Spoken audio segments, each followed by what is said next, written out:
আচ্ছা সে যাই হোক, সেটা পরে আসছি। তো এরিকসনের ক্ষেত্রে যে স্তরগুলো আছে একটু লিখে নাও। এরিকসনের স্তরগুলো তোমাদের যেহেতু বইয়ে নেই, দুটো কলাম করবে, এ আর বি কলাম। হেডিংয়ে লেখো এরিকসনের মনোসামাজিক বিকাশ। প্রথমে লেখো 0 থেকে 1.5 বছর এই সময় যে দ্বন্দ্বটা চলে, সেটা মানে দ্বন্দ্বের মধ্যে থাকে, সেটা হচ্ছে বিশ্বাস অবিশ্বাসের দ্বন্দ্ব। পাশে লিখে নাও পরের কলামে বিশ্বাস অবিশ্বাসের দ্বন্দ্ব। তারপরে লেখো 1.5 থেকে 3 বছর, এখানে লেখো স্বাধীনতা কমা দিয়ে লজ্জা ও সন্দেহের দ্বন্দ্ব। আচ্ছা একটু একটু ব্যাপারটা বোঝা যাক, আলোচনা করা যাক। বিশ্বাস অবিশ্বাসের দ্বন্দ্ব, এটা দিয়ে কি বোঝা যেতে পারে? বিশ্বাস অবিশ্বাসের দ্বন্দ্ব কি মনে হচ্ছে? আচ্ছা এই ক্ষেত্রে ধরো এরকমভাবে আমরা বোঝার চেষ্টা করতে পারি যে আমরা যখন ঘুমোই, ঘুমন্ত অবস্থায় যখন আমরা স্বপ্ন দেখি, আমি যখন স্বপ্নের মধ্যে থাকি তখন কি আমরা বুঝতে পারি এটা স্বপ্ন? বুঝতে পারি না। যখন ঘুমটা ভাঙে তখন বুঝতে পারি এটা স্বপ্ন ছিল। তো সেই একই অবস্থায় আমরা মানে আমি যখন ঘুমোচ্ছি তখন আমি আছি তা সত্ত্বেও আমি আমার নিজের আমিটাকে বুঝতে পারছি না। ওইরকমভাবে মানুষ যখন মরে যায় তখন সে নিজের আমিটাকে বুঝতে পারে না, তখনও কিন্তু সে আছে, জানো? মরে যাওয়াকে বলে না চিরনিদ্রা। তার মানে আমরা ধরে নাও আমরা অন্য একটা জগতের বাসিন্দা, আর এই গোটা জীবনটা আমার একটা স্বপ্ন। যখন এই স্বপ্নটা ভাঙবে, মানে আমি যখন মারা যাব, তখন আমার স্বপ্ন ভাঙবে আর একটা জগতে। এটা বিভিন্ন ধর্মীয় দর্শনে এই কথাটা বিভিন্ন আঙ্গিকে বলা হয়েছে, আমি সাইকোলজিক্যালি বলছি বিষয়টা। তাহলে এই কনসেপ্টে যদি ভাবি, তাহলে কোনো একটা শিশু যখন সে জন্মাচ্ছে, সে কোনো একটা জগতে ছিল, সে যখন এখানে মানুষ হিসেবে জন্মাচ্ছে, যখন মানে সে একটা আধ্যাত্মিক শক্তি যে একটা মানব দেহে জন্মাচ্ছে, সে যখন জন্মাচ্ছে তখন ওই জগৎ আর এই জগতের মধ্যে যে পার্থক্য, সেই পার্থক্য তার মধ্যে ধরো একটা দ্বন্দ্ব তৈরি করছে, সেটা হচ্ছে বিশ্বাস অবিশ্বাসের দ্বন্দ্ব। আচ্ছা এরপরে একটা শিশু যখন জন্মাচ্ছে, ওই যে বললাম প্রায় 2 বছর পর্যন্ত সে সম্পূর্ণভাবেই পরনির্ভরশীল, সে নিজে নিজে কিছুই করতে পারে না, সবটুকুই তাকে করে দিতে হয়। তারপরে সে যখন নিজে নিজে কিছু করতে পারে, সে দাঁড়াতে পারছে, কোনো কিছু ধরতে পারছে, তখন তার মধ্যে আস্তে আস্তে আত্মবিশ্বাস জন্মাচ্ছে, তাই তো? অল্প অল্প আত্মবিশ্বাস জন্মাচ্ছে। এই সময়টায় কিছু কিছু স্বাধীনতা তৈরি হচ্ছে, কিন্তু পুরোপুরিও না। এই সময় একটা দ্বন্দ্ব কাজ করছে, সেটা হচ্ছে স্বাধীনতা লজ্জা সন্দেহের দ্বন্দ্ব। রিলেট করতে পারছি তো? যদি রিলেট না করতে পারি না, তাহলে অর্থহীনভাবে পড়লে আমাদের মনে থাকবে না। একবার যদি রিলেট করে নিতে পারি নিজের জীবনের সঙ্গে, যদি বোধগম্যতার জায়গায় চলে যায়, তখন সেটা আমাদের উইজডম হয়ে যায়, নলেজ না। নাহলে ইনফরমেশান শুধু তোমার খাতায় লিখে থাকা হবে। আচ্ছা 3 নম্বরে লেখো, সেটা হচ্ছে 3 থেকে 6 বছর।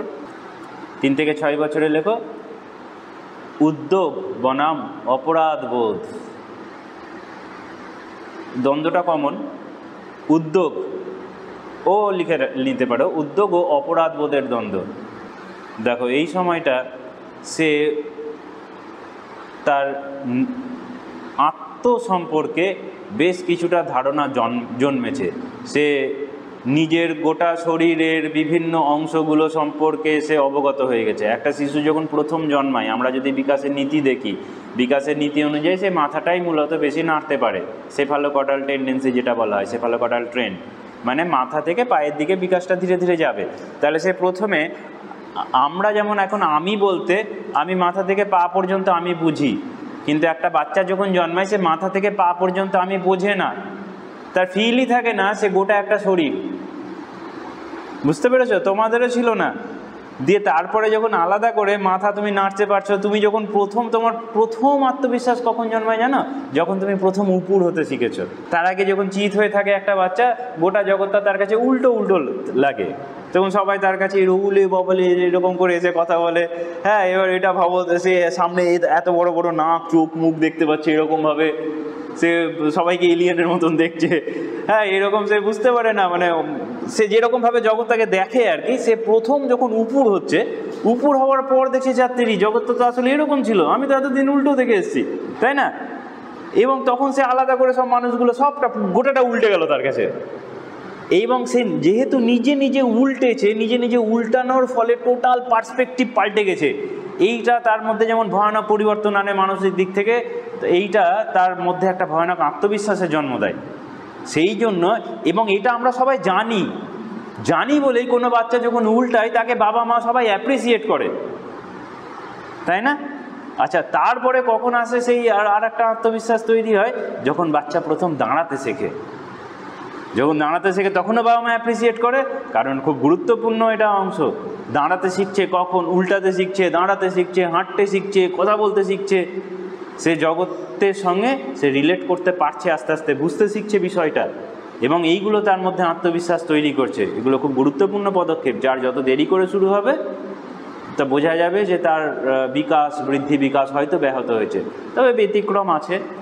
আইনস্টাইন যেমন 4 বছর কথা বলেননি, তো 4 বছর কথা বলেননি বলে তার মা বাবার খুব দুশ্চিন্তা। কেন? স্বাভাবিকভাবে দুশ্চিন্তা হবে যে 4 বছর হয়ে গেল একটা বাচ্চা কথা বলছে না। তো তারা বিভিন্ন ডাক্তারের কাছে নিয়ে যায়, স্পিচ থেরাপি, হ্যান ত্যান যা কিছু ছিল সেই সময় অ্যাভেলেবেল সেগুলো চেষ্টা করেছে। তো ডাক্তাররা সেরকমভাবে কিছু বুঝতে পারেনি, বলছে দেখুন কারো কারো ক্ষেত্রে দেরি হয়, নিশ্চয়ই কথা বলবে এরপরে। বোধহয় 4.5 বছর বয়স যখন হবে, আইনস্টাইন খেতে খেতে একদিন তার মাকে বলছে, the soup is too hot. মা বাবা অবাক, মানে যে বাচ্চা কথা বলে না সে বলছে, গোটা একটা বাক্য বলছে, তাই না? The soup is too hot, গোটা একটা বাক্য কীভাবে সম্ভব? তারা তো ভেবেছিল মনোসিলেবেল ডাইসিলেবেল কিছু মামা বাবা এসব বলবে, তা না, the soup is too hot. হ্যাঁ, ওদের কাছে ওটা মানে খুব বেশি লেগেছে আর কি। হ্যাঁ, তো দিয়ে তারপর মা জিজ্ঞেস করছে যে তুই কথা বলতে পারিস তো, এতদিন কেন বলিস নি? দিয়ে বলছে না, এতদিন সব কিছু পারফেক্ট চলছিল তাই বলে নিয়েছি। তো সেই জন্য এটা হচ্ছে ব্যতিক্রম। উনি আসলেই ব্যতিক্রম একটা ব্যক্তি, আজও জগতে স্মরণীয় একজন বৈজ্ঞানিক। তো মানে ব্যাপারটা কি হচ্ছে, এটা বেশি বুদ্ধির লক্ষণ, জানো তো? যখন সব কিছু ঠিকঠাক চলছে তখন আমি কেন শক্তি অপচয় করব? সব কিছু ঠিক আছে যখন, সেই জন্য তারা চুপচাপ থাকে। বুদ্ধিমান ব্যক্তিরা অপ্রয়োজনে সমস্ত জায়গায় কথা বলে না। যদি দেখো যে চায়ের দোকানে গিয়ে কেউ চা খেতে খেতে বর্তমানে রাজনীতি, দেশ বিদেশ তত্ত্ব নিয়ে প্রচুর আলোচনা করছে, জানবে বুদ্ধি কম আছে। বুদ্ধি কম আছে বলেই অত বকে বকে তাকে প্রমাণ করতে হচ্ছে যে না, আমি কোনো একজন বুদ্ধিমান ব্যক্তি, আমার বেশ কিছু যুক্তিবুদ্ধি আছে। সেই যুক্তিবুদ্ধিগুলো তার নিজের একটাও নয়, কিন্তু ওই তোমার মিডিয়ার খবর দেখে দেখে পড়ে টড়ে সে সেগুলোকে একেবারে করেছে, সেগুলোই সে ঝাড়ছে, দিয়ে ঝেড়ে তার অহংকে পরিতৃপ্ত করছে। বুঝতে পারলে ব্যাপারটা?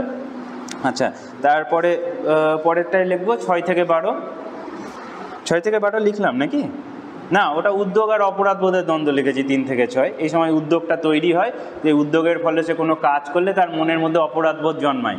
এবং দেখবে মানে এরও আগের বাচ্চারা এটা লক্ষ্য করে দেখবে যে বাচ্চারা কোনো জিনিস ছুঁড়ে ফেলে দেয়, হাত থেকে ফেলে দেয়, বা তারও আগে দেখবে, তারও আগে বাচ্চারা যখন হামাগুড়ি দিচ্ছে, হামাগুড়ি, এটাও খুব মজার, হামাগুড়ি প্রথম যখন সে দেয় তখন তার স্থান সম্পর্কে ধারণা জন্মায়। তার আগে স্থান সম্পর্কেও ধারণা থাকে না বাচ্চাদের, স্থান সময় এগুলো কিছুই জানে না।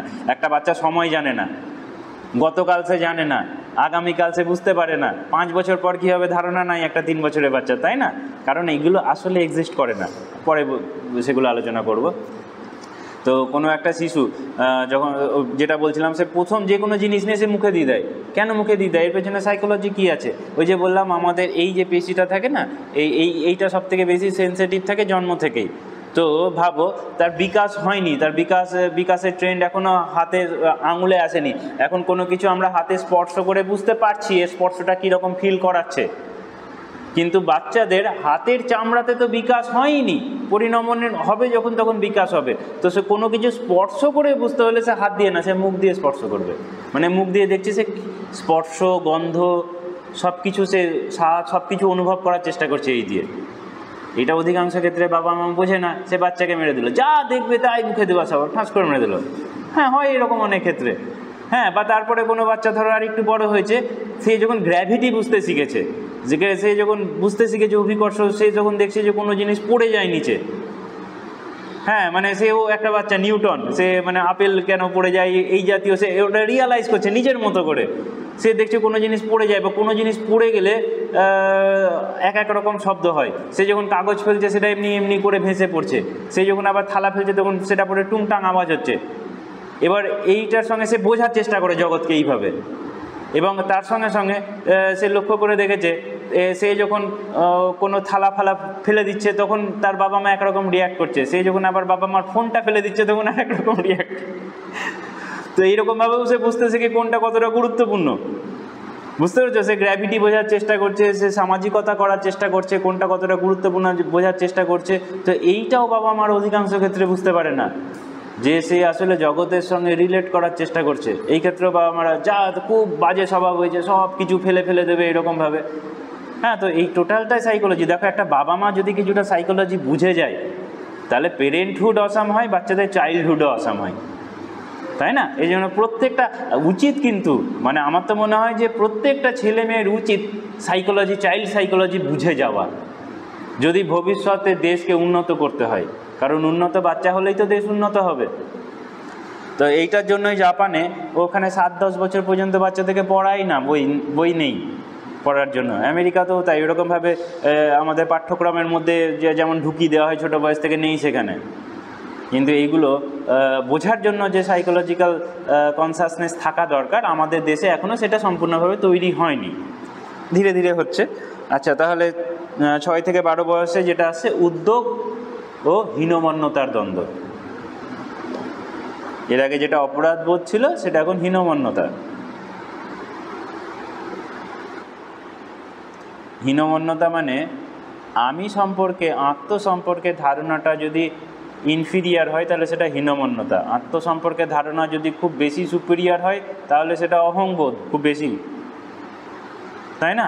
আত্মসম্পর্কে ধারণা যদি ঠিকঠাক হয়, অ্যাকচুয়াল হয়, তাহলেই বিকাশটা ভালো হয়। আচ্ছা, তারপরে লেখো পরে 12 থেকে 20, সেটা হচ্ছে আত্মপরিচয় ও বিভ্রান্তি, আইডেন্টিটি কনফিউশন, আইডেন্টিটি ক্রাইসিস। দেখো, এইখানটায় টিন এজটা ঢুকে আছে এর মধ্যে, না? 13 থেকে 19 পর্যন্ত টোটাল টিন এজটা এর মধ্যে আছে। এই সময়টা সেই জন্য কত গুরুত্বপূর্ণ, সেই জন্য প্রত্যেকটা মনোবিদ এটাকে আলাদাভাবে স্তরের মধ্যে রেখেছেন। আর এই সময় একটা জিনিস মাথায় রাখবে, যদি বাবা মা এই স্টেজটা ভালোভাবে হ্যান্ডেল না করতে পারে, তাহলে বাচ্চার ভবিষ্যৎ ভালো হবে না। বা যে ক্ষেত্রে পরিবারে খুব সমস্যা থাকে, সেই ক্ষেত্রে বাচ্চাদের টিনেজ গণ্ডগোল হয়ে যায়। এবং আমরা দেখেছি এই টিনেজে সে যদি নিজেকে নিয়ন্ত্রণ না করতে পারে, সে ভুলভাল সিদ্ধান্তে জড়িয়ে যায়, অল্প বয়সে বিয়ে হয়ে যায়, তাই না? এরকম অনেক সমস্যা হয়, সব দেশেই হয় এটা। তারপরে লেখো 20 থেকে 45, এটা হচ্ছে হৃদ্যতা ও একাকিত্বের দ্বন্দ্ব। হৃদ্যতা মানে হচ্ছে ইন্টিমেসি, হৃদয়ের সম্পর্ক। হৃদ্যতা ও একাকিত্ব মানে এই সময় মানুষ আসলে জুটি বাঁধতে চায়, ঠিক আছে? মানে তাকে ভালোবাসে, হৃদ্যতা তাকে পছন্দ করে, এরকম কোনো একজন ব্যক্তির সন্ধানে থাকে। যদি না থাকে, তাহলে সে একাকিত্বে ভোগে। কিন্তু এই একাকিত্বটাকে, ওই যে বললাম, ইংরেজিতে অত মানে ভালো শব্দ নেই। একাকী এবং একাকিত্ব তিনটে সিনোনিমাসলি ব্যবহার হলেও তিনটে আলাদা আলাদা শব্দ, জানো? আমি যখন মানে একাকী কখন বলা হয়, একাকী মানে হচ্ছে যখন আমি ফিল করছি লোনলিনেস। আমি ওই মাঝে মাঝে দেখবে যে কেউ সিঙ্গেল আছে বলে কান্নাকাটি করছে, হ্যাঁ, ওটা হচ্ছে একাকী। একাকিত্ব কখন হবে, যখন সে নিজেই নিজের সঙ্গে থাকা পছন্দ করবে, সেটা হচ্ছে একাকিত্ব। অ্যালোননেস, কোন অ্যালোননেস? এটা তুমি রিলেট করতে পারবে যখন তুমি খুব সুন্দর একটা বই পড়ছো, উপন্যাস, তখন তুমি নিজেই নিজের সঙ্গে থাকা পছন্দ করছো। কিন্তু তুমি যখন কোনো একটা মুভি দেখছো এবং সেই মুভিটা রিলেট করতে পারছো, খুব সুন্দর একটা মুভি হয়তো, তখন তুমি নিজেই নিজের সঙ্গে সময়টা কাটাচ্ছ। বাকি যারা আছে, বন্ধুবান্ধব যা কিছু বলো, তারা কিন্তু তোমার ভেতরে সেই অনুভূতিটা তৈরি করছে না, যতটা তুমি তোমার সঙ্গে থেকে করছো। বা তুমি খুব সুন্দর গান শুনছো, যে গানটা তোমার প্রক্ষোভকে নিয়ে চলে যাচ্ছে একেবারে তোমার মানে হৃদয়ে, মানে মনে হচ্ছে যেন তার বাসছে, ফাঁকা হয়ে গেছে, এরকম কোনো যখন গান শুনছো, তখনও কিন্তু তুমি একাকিত্বটাই উপভোগ করছো।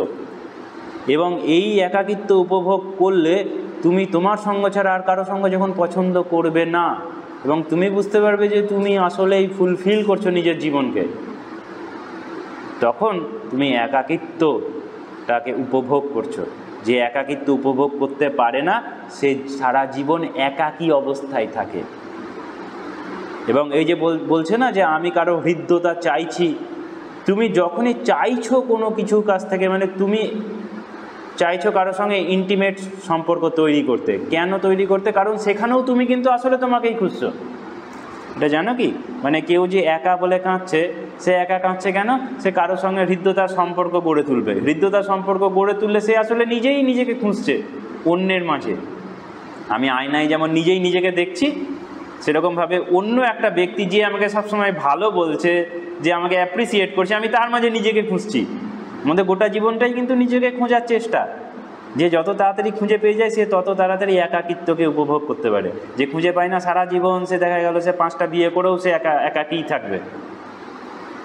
বুঝতে পেরেছো? XYZ মানে X1 X2 X3 অনেকগুলো X থাকলেও সে একাই থাকবে। আমি রিলেট করাতে পারছি কি বিষয়টা? হ্যাঁ, তো এই যে একা একা পারে না থাকতে, সে 10 মিনিট নিজেও নিজের সঙ্গে চুপচাপ থাকতে পারবে না, বিরক্ত লাগবে। তাকে 5 মিনিট পর মোবাইল খুঁচাতে হবে, নাহলে কারো ফোন করে কারোর সঙ্গে গল্প করতে হবে, নাহলে ঝগড়া করতে হবে, পিএনপিসি করতে হবে। কারণ সে নিজে এতটাই ইরিটেটিং একটা পার্সন যে নিজেই নিজের সঙ্গে 5 মিনিট থাকতে পারে না। তাহলে সে কি করে আর কারোর সঙ্গে থাকবে? বুঝতে পারছো? তো সেই জন্য চেষ্টা করবে, সব কিছু তোমার মধ্যেই ইনপুট দেওয়া আছে। তুমি যে আনন্দটা অন্যের মধ্যে খুঁজছো, সেটাও তোমার মধ্যেই আছে। কখনো সেটা ফেস করার চেষ্টা করো, নিজেই নিজেকে বোঝার চেষ্টা করো, ঠিক আছে? না হলে এই সারা জীবন একা থাকতে হবে, একাকী থাকতে হবে। আচ্ছা, তারপরে লেখো 45 থেকে 65 বছরে। এইটা হবে এগিয়ে যাওয়া ও থেমে যাওয়ার দ্বন্দ্ব। এগিয়ে যাওয়া ও থেমে যাওয়া, এগিয়ে চলা লিখলে বোধহয় ভালো হয়। এগিয়ে চলা ও থেমে যাওয়ার দ্বন্দ্ব। দেখো এই সময়টা সে একটা পার্টিকুলার একটা এজ গ্রুপের মধ্যে আছে, যেই সময় আমরা দেখেছি 60 বা 65 বছর বয়সে বিভিন্ন কাজ থেকে অবসর নেয়। তো এই সময় সে একটা জীবন একটাভাবে এগিয়ে যাচ্ছে, যুবক অবস্থা থেকে এগিয়ে যাচ্ছে, বৃদ্ধকালে পৌঁছচ্ছে। সেই সময় এই সময় একটা স্থবিরতা বা জঙ্গম এসে গ্রাস করে জীবনকে। বুঝতে পেরেছি? সেইটা এই দ্বন্দ্বটা তখন মাথার মধ্যে কাজ করে। ওই জন্য দেখবে অধিকাংশ ব্যক্তি রিটায়ার্ড হয়ে যাওয়ার পর হতাশ হয়ে যায়। আমাদের সারা জীবন তো দ্বন্দ্ব চলে। এবার যখনই তোমার মনের মধ্যে দ্বন্দ্ব আছে, মানে দুটো শক্তি কাজ করছে, দুটো সিদ্ধান্ত তোমার কাছে আছে, কোনো একটা সিদ্ধান্তে তোমাকে পৌঁছতে হবে। যত তাড়াতাড়ি তুমি সিদ্ধান্তে পৌঁছবে, তত তাড়াতাড়ি দ্বন্দ্বের অবসান হবে। তোমাদের জীবনেও দ্বন্দ্ব হয়েছে, এইচএস করার পর ডিএলএড করবে না গ্র্যাজুয়েশন করবে। তো যতক্ষণ দ্বন্দ্ব চলছে ততক্ষণ অশান্তি, যখন একটা সিদ্ধান্তে পৌঁছচ্ছে তখন দ্বন্দ্বের অবসান হচ্ছে, আর একটা নতুন দ্বন্দ্ব তৈরি হবে। গোটা জীবন নিয়ে এরকম দ্বন্দ্বের অবস্থায় চলে। তো এই গোটা এজ গ্রুপটা তখন বলা হচ্ছে যে এই আরও কাজ করবে না থেমে যাবে, এবার বিশ্রাম নেবে। অনেক কাজ করেছে সারা জীবন ধরে, এরকম একটা দ্বন্দ্ব চলছে ধরো, ঠিক আছে? তারপরে শেষে লেখো 65 বছরের ঊর্ধ্বে, সেটা হচ্ছে সামঞ্জস্যতা ও হতাশার দ্বন্দ্ব।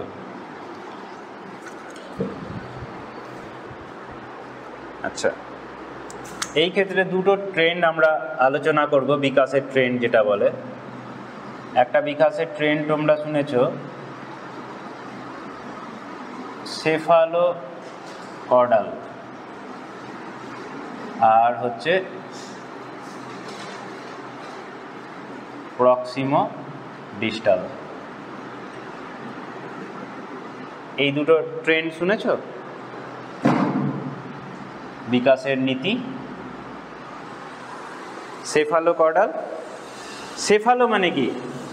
CEPH, সেফালো কর্ডাল, CIUDL, যাই হোক, সেফালো কর্ডাল। সেফালো মানে কি? কোন অংশটাকে সেফালো বলে? এইখানে আমাদের মস্তিষ্ক হচ্ছে সেফালো, মস্তিষ্ক। হ্যাঁ হ্যাঁ। তো এবার আমাদের মস্তিষ্কের মধ্যে সেরিব্রাম দুটো মস্তিষ্ক আছে দেখেছি। সেরিব্রাল অ্যাটাক হয় বলে যখন স্ট্রোক হয়, আমরা সাধারণত জানি। তো এই সেফালো কর্ডাল ট্রেন্ড মানে হচ্ছে বিকাশের নীতি হচ্ছে মাথা থেকে পায়ের দিকে যাওয়া, ঠিক আছে? এইটা মনে রাখবে। বাংলাটা তো আমরা শুনলেই বুঝতে পারবো, ইংরেজি টার্মটা দিলে আমরা পরিচিত হই না বলে উত্তর করতে পারি না। তো সেই জন্য আমরা দেখেছি বিকাশ মাথা থেকে পায়ের দিকে হয়। কেন মাথাতেই আগে বিকাশ হয়? কারণ যাবতীয় গুরুত্বপূর্ণ ইন্দ্রিয়গুলো মাথাতেই আছে। তো সেই জন্য মাথাটাই আগে বিকাশ হয়, তারপর ধীরে ধীরে পায়ের দিকে আসে। আচ্ছা, সেই জন্যই আগে মাথা ঘাড় ঘোরাতে পারে, শেষে দাঁড়াতে পারে, দৌড়াতে পারে। আচ্ছা, তারপর হচ্ছে প্রক্সিমো ডিস্টাল, মানে এটাকে বলা হচ্ছে কেন্দ্র থেকে বাইরের দিকে যাওয়া বিকাশ। তার মানে আমি যদি আমার হাতটাকে যদি একটা বৃত্তর পরিধি কল্পনা করি, তাহলে হাতের কেন্দ্র হচ্ছে এইটা এবং পরিধি হচ্ছে এইটা। তাহলে আমি প্রথম এই যে জয়েন্টটা আছে এই জয়েন্টটাকে নড়াতে পারবো। সেই জন্য দেখবে বাচ্চা যদি হাত নড়ায়, গোটা নড়াচ্ছে। তারপরে এই জয়েন্টে আসবে, এই জয়েন্টে যখন বিকাশ এলো তখন সে বাচ্চা হাত সামনে পিছনে করতে পারছে। তারপরে এই জয়েন্টে আসবে, তখন সে কবজি নাড়াতে পারবে। আরও পরে আঙুলে যখন বিকাশ চলে এসছে তখন সে আঙুলগুলো আলাদা আলাদা করে নাড়াতে পারবে। একটা বাচ্চা প্রথম দিকে গোটা হাত মুঠো করে থাকে, প্রত্যেকটা আঙুল নাড়াতে পারে না, কারণ প্রক্সিমো ডিস্টাল ট্রেন্ড অনুযায়ী তখনও বিকাশ তার আঙুলগুলোতে আসেনি। তাহলে এই দুটো ট্রেন্ড, এটা মনে রাখবে, এটা থেকে প্রশ্ন হয় বলে আমরা লিখে রাখলাম। আচ্ছা, এইবার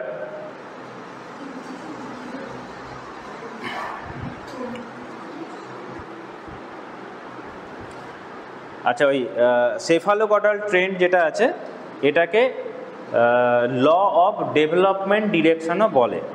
ল অফ ডেভেলপমেন্ট ডিরেকশন মানে বিকাশ কোন দিক দিয়ে যাবে, কিভাবে যাবে, এটাকে ল অফ ডেভেলপমেন্ট ডিরেকশন। টার্মটাকে লিখে রাখো শুধু, ল অফ ডেভেলপমেন্ট ডিরেকশন। এইবার আমরা বিকাশ প্রক্রিয়াকে মাপবো কিভাবে। দেখো, একটু আগে আমরা যেটা দেখলাম যে আমরা বৃদ্ধিকে তো পরিমাপ করতে পারি। জড়বিজ্ঞান যেটা দেখেছি, জড়বিজ্ঞানের যা কিছু আছে পরিমাপ করার, আমরা বৃদ্ধি পরিমাপ করতে পারবো। ওজনে, উচ্চতাতে বৃদ্ধি বুঝতে পারবো। হ্যাঁ বলো। শিশুর জন্ম থেকে বৃদ্ধি ধরছি, বৃদ্ধি তো তার আগে প্রিন্যাটালেও তো তার ফিটাসের বৃদ্ধি মাপে, ইউএসজি করে মাপে না, যে কত বড় হয়েছে বাচ্চা, ওজন কত হয়েছে, তখনও বৃদ্ধি শুরু হয়েছে, বৃদ্ধি বিকাশ দুটোই শুরু হয়েছে। এবার বিকাশটা হচ্ছে, এবার বৃদ্ধি একটা সময় এসে থেমে যায়। যেমন আমরা দেখেছি সাধারণত 18 থেকে 21 বা 23, মানে ওই সময়ের মধ্যে থেমে যায়। একটু আগে প্রথমেই যে কথাটা বললাম, ওই যে 7 বছর গুরুত্বপূর্ণ। একটা মানুষের আয়ু সর্বোচ্চ কত হতে পারে জানো? সেটা হচ্ছে যত বয়সে গিয়ে প্রাপ্তবয়স্ক হয়, বৃদ্ধি শেষ হয়ে যায় যে এজে, সেটা ইন্টু 7। মানে আমাদের বৃদ্ধি শেষ হয়ে যাচ্ছে 21 বছর বয়সে, তাহলে 21 ইন্টু 7, 147 বছর একটা মানুষের আয়ু হতে পারে। যদি এরকমভাবে দেখবে, যদি একটা কুকুর, সে পূর্ণ কুকুর হচ্ছে 3 বছর বয়সে, যদি বলি 3 বছর বয়সে সে পূর্ণাঙ্গ কুকুর হচ্ছে, তারপরে আর বৃদ্ধি হচ্ছে না তার, তাহলে সে ইন্টু 7, 3 7 21 বছর পর্যন্ত সে সর্বোচ্চ বাঁচতে পারে। এই যে 7 খুব গুরুত্বপূর্ণ একটা সংখ্যা। 7 সপ্তাহ, মানে 7 দিনে সপ্তাহ হয়, এবং একটা মানে চাঁদ এই 7-এর 4টে সাইকেলে সে একটা চন্দ্র মাস কমপ্লিট করে। বুঝতে পেরেছি তো? সেই হিসাবে 7 খুব গুরুত্বপূর্ণ সংখ্যা। 21-এ আমরা পূর্ণ প্রাপ্ত হয়ে যাই, বৃদ্ধি কমপ্লিট হয়, তাহলে 21 ইন্টু 7, 147 পর্যন্ত। যেমন আমরা জানি যে আমাদের যে প্রত্যেকের হাত থাকে তার 3.5 হাত আমার দেহের হবে, বা তুমি এইখান থেকে এতদূর পর্যন্ত মাপো কতটা হচ্ছে সুতো ফেলে, তার 7 গুণ হবে তোমার শরীরের দৈর্ঘ্য। এরকম অনেকগুলো বিজ্ঞান মানে অঙ্ক আমাদের দেহের মধ্যে লুকিয়ে আছে। লিওনার্দো দা ভিঞ্চি সেগুলো দেখিয়েছেন বেশ কিছু। ঠিক আছে, যাই হোক, তো আমরা বিকাশকে কিভাবে মাপবো সেটাই হচ্ছে আলোচনা। আমরা বৃদ্ধিকে তো না হয় পরিমাপ করে নিতে পারছি, বিকাশকে মাপার জন্য আমরা স্বাভাবিকভাবেই মনোবিদ্যার আশ্রয় নেব। এবং এই মনোবিদ্যায় যে দুটো পদ্ধতিতে আমরা বিকাশকে মাপি, একটা হচ্ছে অনুভূমিক বা ব্যবচ্ছেদ পদ্ধতি।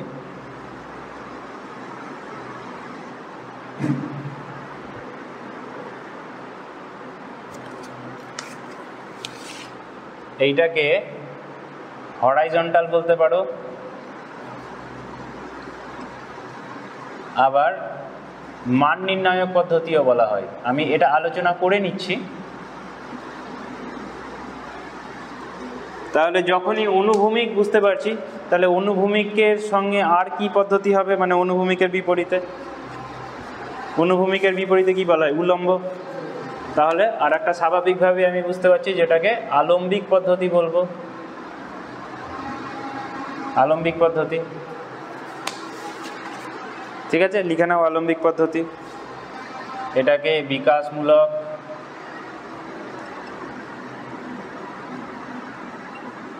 এখানে যখন হরাইজন্টাল বলা হচ্ছে তাহলে এটাকে ভার্টিক্যাল বা আচ্ছা ভার্টিক্যালি থাক, লঙ্গিটিউডিনালও হতে পারে, আর এটাকে বলা যেতে পারে জেনেটিক।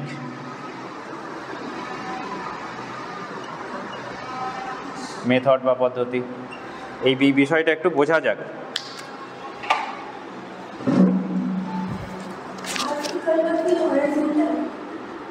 না, হরাইজন্টাল এরকম অনুভূমিক, প্যারালাল, আর ভার্টিক্যাল মানে পারপেন্ডিকুলার। ঠিক আছে, লঙ্গিটিউডিনাল। ব্যাপারটা বোঝা যাক। এই দুটো আলাদা আলাদা পদ্ধতি। ধরো আমি যদি বৃদ্ধিটাকেই ধরো এরকমভাবে মাপার চেষ্টা করছি, যখন কোনো একটা বাচ্চা, আমরা বাচ্চাদের বিকাশ মাপছি, ধরো সামগ্রিক বিকাশ মাপার জন্য আমাদের কাছে পরিমাপ মানে বোঝার জন্য আমাদের কাছে এখন প্রোগ্রেস রিপোর্ট যেটা বলা হয়, রেজাল্ট যেটা স্বাভাবিকভাবে বলে, সেই রেজাল্টে ইভ্যালুয়েশন করা হয় বাচ্চাদেরকে, যেটা ইভ্যালুয়েশন রিপোর্ট কার্ড। সেই ইভ্যালুয়েশন রিপোর্ট কার্ডে ধরো আমি এরকমভাবে লিখছি যে কোনো বাচ্চা প্রথম পার্বিক মূল্যায়নে কীরকম নাম্বার পেয়েছে, ফর্মেটিভ সামেটিভ, সেকেন্ড সামেশান যখন হয়েছে তখন কীরকম নাম্বার পেয়েছে, সেই অনুযায়ী আমি বোঝার চেষ্টা করছি সে কতটা উন্নতি করেছে। যখন কোনো একটা বাচ্চারই আগের অবস্থায় সে কেমন ছিল, এখন সে কেমন আছে, যখন আমি এটা বোঝার চেষ্টা করছি তখন সেটা হচ্ছে আলম্বিক পদ্ধতি। আর যখন আমি সব বাচ্চার সঙ্গে কম্পেয়ার করছি, সব বাচ্চার মধ্যে এই বাচ্চাটা কেমন উন্নতি করেছে, সেটা হচ্ছে অনুভূমিক পদ্ধতি। এইটাকে আমরা রিলেট করতে জানি, এখনও তোমরা পরিষ্কার বুঝতে পারোনি।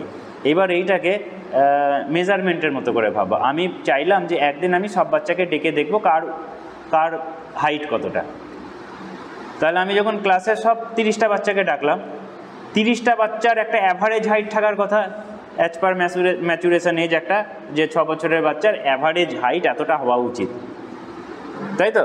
এইবার সেই হাইটের থেকে যে সব থেকে উঁচু লম্বা পাবো কাউকে, আবার সব থেকে কম বেটে পাবো কাউকে। তাহলে আমি সবাইকে যখন এক জায়গায় দাঁড় করিয়ে দিচ্ছি, কে লম্বা ধরা পড়ছে, কে বেটে ধরা পড়ছে, সবাইকে যখন দাঁড় করিয়ে দিচ্ছি, এটা অনুভূমিক পদ্ধতির মতন করে কল্পনা করো। আমি সবারই সঙ্গে যখন কম্পেয়ার করছি সেটা অনুভূমিক। এবং একটা বাচ্চাকেই ডাকলাম, আমার কাছে এখানে স্কেল দেওয়া আছে, একটা বাচ্চাকে ডাকলাম, এই দেখি ফেব্রুয়ারি মাসে তুই এতটা ছিলিস, সেপ্টেম্বর মাসে কতটা হয়েছে দেখবো, সেপ্টেম্বর মাসে দেখছি এতটা হয়েছে। তাহলে এই একটাই বাচ্চা এই যে 6 মাসে এতটা বেড়েছে, এটা হচ্ছে উল্লম্ব পদ্ধতি। ব্যাপারটা বুঝতে পারছি? তাহলে আমরা এই দুই পদ্ধতিতে বিকাশকে মাপার চেষ্টা করি, উল্লম্ব পদ্ধতি এবং অনুভূমিক পদ্ধতি। এই উল্লম্ব পদ্ধতির উল্লম্ব বা আলম্বিক, উল্লম্ব কথাটা লিখে রাখতে পারো, উল্লম্ব বা এটাকেই বিকাশমূলক বা ভার্টিক্যাল বা জেনেটিক্যাল, এক একটা বই এক একটা নাম থাকে। এবার তুমি একটা বই পড়ছো, সেখানে একটা নাম দেখবে, আবার অন্য একটা বই পড়ছো, সেখানে একটা নাম দেখবে, দিয়ে রিলেট না করতে পারলে অসুবিধা হয়, সেই জন্য সবগুলো একসঙ্গে লিখে নিলাম। ঠিক আছে?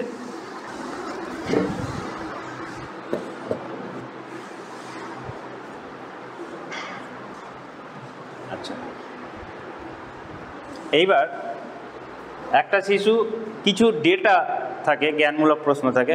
একটা শিশু জন্মের সময় যেমন বললাম যে ওই যে 1500 গ্রাম থেকে 2500 গ্রাম এরকম যেমন জন্মকালীন ওজন থাকে, এটা অনেক সময় যদি পাউন্ডে দেয় তাহলে 5 পাউন্ড থেকে 9 পাউন্ড বলে। ঠিক আছে? আচ্ছা, পাউন্ডের সঙ্গে তোমরা ওজনের, পাউন্ডের সঙ্গে গ্রাম বা কিলোগ্রামের ওজনের রিলেশন কীভাবে করো তোমরা? মানে আমি যদি তোমাকে বলি যে 5 পাউন্ডে কত কেজি হবে, কিভাবে রিলেট করতে পারবে? সিম্পল লজিক বলছি, বাস্তবের সঙ্গে তুলনা করো। তোমরা যখন পাউন্ড কেক নিতে যাও, 1 পাউন্ড কেক হাফ কেজির কাছাকাছি হয়, হাফ কেজির কিছু কম হয়, 430 গ্রাম ধরো, তাহলে 1 পাউন্ড হাফ কেজির কাছাকাছি এরকম ধরে রাখবে, তাহলে রিলেট করতে সুবিধা হবে। যেমন 1 ইঞ্চি 2.5 সেন্টিমিটারের কাছাকাছি, এটা ধরে রাখবে। কিভাবে বুঝবো? আমার 12 ইঞ্চি স্কেল যেটা, সেটা 30 সেমি হয়, তাই না? তাহলে 30কে 12 দিয়ে ভাগ করলে 2.5 পাচ্ছি, তাহলে ওটা ধরে রাখবো অ্যাভারেজে। তার একটা শিশু যখন জন্মায় তার জন্মকালীন 50 সেন্টিমিটার দৈর্ঘ্য স্বাভাবিকভাবে হয়। এইবার তোমরা যদি বৃদ্ধির গ্রাফটা দেখো, এই টার্মগুলো এখানেও এইখান থেকে কিছু প্রশ্ন হয়। আচ্ছা, তোমরা যদি আর একটা বিষয় দেখো, সেটা হচ্ছে একটা শিশু জন্মানোর পর তার ওজন কমে যায়, জানো তো? জন্মানোর পর প্রথম 2 সপ্তাহে তার 1/8 ওজন কমে যায়। তারপরে অ্যাভারেজে 5 পাউন্ড করে প্রতি মাসে বাড়তে থাকে। এবারে যে পাউন্ড যেটা বলা হচ্ছে, পাউন্ড ফুট যেহেতু ব্রিটিশ পদ্ধতি, ওই জন্য কনফিউজ করার জন্য অনেক সময় পাউন্ডে বা ইঞ্চিতে দেয়, তো সেটা তোমরা নিজেদের মতন করে সাজিয়ে নেবে। তো দুটোই বললাম।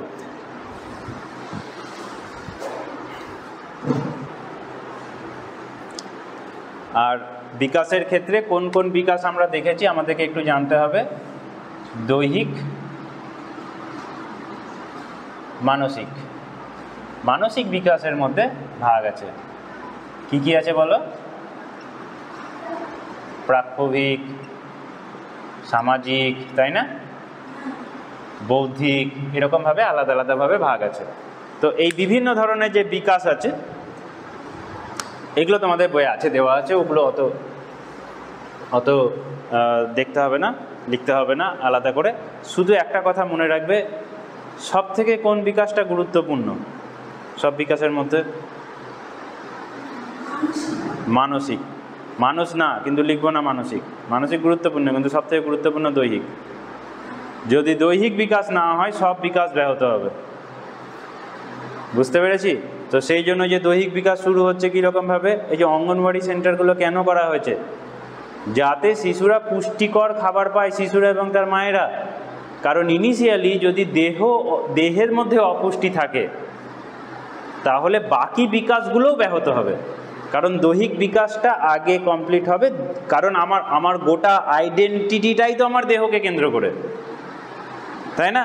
তাহলে এবার আমার দেহটা যদি আগে পরিপুষ্ট হয়, তাহলে দৈহিকের পর মানসিকে, প্রাক্ষবিক, বৌদ্ধিক, সামাজিক সব কিছু ঠিকঠাক হবে। এবার তুমি লক্ষ্য করে দেখবে, কোনো শিশুর যদি কোথাও বিশেষ সক্ষমতা থাকে, কারো হয়তো একটা পা নেই, পোলিও হয়ে গেছে, এর আগে দেখেছিলাম, পোলিও যদি কোনো বাচ্চার হয়, তার তো প্রাক্ষবিক বিকাশ, সামাজিক বিকাশ একেবারে শেষ। তার আত্মবিশ্বাসীটা তৈরি হবে না, সে দাঁড়াতে পারছে না, ছুটতে পারছে না। বাকি বাচ্চাদেরকে দেখবে, সেগুলো তাকে ভেতর থেকে কাঁপিয়ে দেবে না তাকে? কোনো বাচ্চা যদি অসুস্থ হয়ে যায়, তোমরাও যখন অসুস্থ হয়ে যাও, তুমি হয়তো অসুস্থ হয়ে গেছো, তোমার বাকি বন্ধুবান্ধবরা হয়তো আনন্দ করছে, তুমি সেই আনন্দের অংশীদার হতে পারছো না, তোমার ভয়ানক রকম মন খারাপ হয় না? হয়তো। তাহলে সবটাই নির্ভর করছে দেহের ওপরে। আগে দেহ সুস্থ না হলে কোনোটাই ঠিকঠাক হবে না। কারণ দেহ হচ্ছে একটা ট্রেন, যে ট্রেন আমাকে গন্তব্যে পৌঁছাবে। দৈহিক বিকাশ হচ্ছে একটা ট্রেন বা একটা কনভেনিয়েন্স, একটা গাড়ি, যে গাড়ি আমাকে অন্যান্য সমস্ত স্টেশনে পৌঁছবে। তো সেই জন্য এটা মাথায় রাখবে, দৈহিক বিকাশ খুব গুরুত্বপূর্ণ।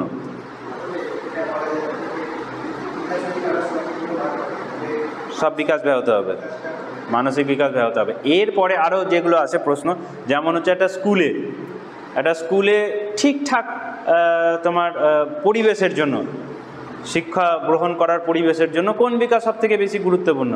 সেখানে হবে প্রাক্ষবিক। প্রক্ষোভমূলক নিরাপত্তা না থাকলে তখন সেখানে বিকাশ ব্যাহত হবে। ঠিক আছে, সেইটা আমরা পরে যখন ওই প্রক্ষোভ বিষয়টা যখন চ্যাপ্টারটা পড়বো, পরের দিন প্রবৃত্তি আর প্রক্ষোভ এই দুটো বিষয়টা পড়বো। ঠিক আছে, চাহিদা, প্রবৃত্তি, প্রক্ষোভ খুব ইম্পর্ট্যান্ট একটা বিষয়। এই ছোট্ট এটা হয়ে গেলে তারপর আমরা মূল ওই ইয়েগুলোতে ঢুকবো। ঠিক আছে, তাহলে আজকে এইটুকুই থাকলো সাইকোলজি। হ্যাঁ।